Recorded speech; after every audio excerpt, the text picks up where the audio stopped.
Hello সবাইকে, আমি রিক্তা আবারও নিয়ে এসেছি নতুন একটি পাঞ্জাবির ভিডিও। আগের ভিডিওতে আমি যে পাঞ্জাবির কাহিনীটা বলেছিলাম, এটিই হচ্ছে সেই পাঞ্জাবি।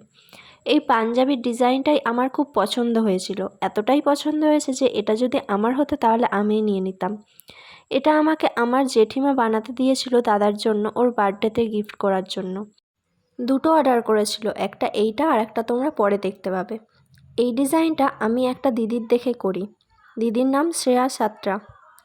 দিদির কাজ খুবই সুন্দর, আমার তো খুবই ভালো লাগে।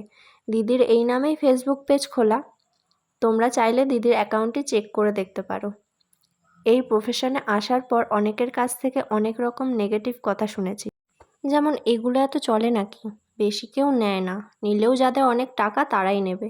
এত টাকা দিয়ে কিনে যদি কালার উঠেই যায় এক সময়, তাহলে নিয়ে আমার লাভ কী? সত্যি কথা বলতে আমি আমার কুর্তিতে ফার্স্ট ট্রাই করি, তাও মিডিয়াম ওয়ান ছাড়া।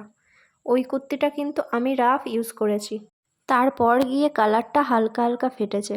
তার থেকেও বড় কথা, কুর্তিটাই নষ্ট হয়ে গেছে, পরার মতোই নেই। তাহলে কালার উঠে যাবে এই ভাবনাটা আসে কেন? আমরা তো জিনিসটা দেওয়ার সময় তোমাদের বলেই দিই যে গ্যারান্টি আছে কালারের, উঠবে না। যাই হোক, আজকে আমার এই কাজটা তোমাদের কেমন লাগলো অবশ্যই কিন্তু কমেন্ট করে জানিও। পুজোর অর্ডার নেওয়া শুরু করে দিয়েছি, তাই তাড়াতাড়ি যোগাযোগ করে ফেলো স্ক্রিনে দেওয়া নাম্বারে। আর যারা আমার কাজগুলোকে এত ভালোবাসা দাও, তাদেরকে আমার তরফ থেকে অনেক অনেক ধন্যবাদ।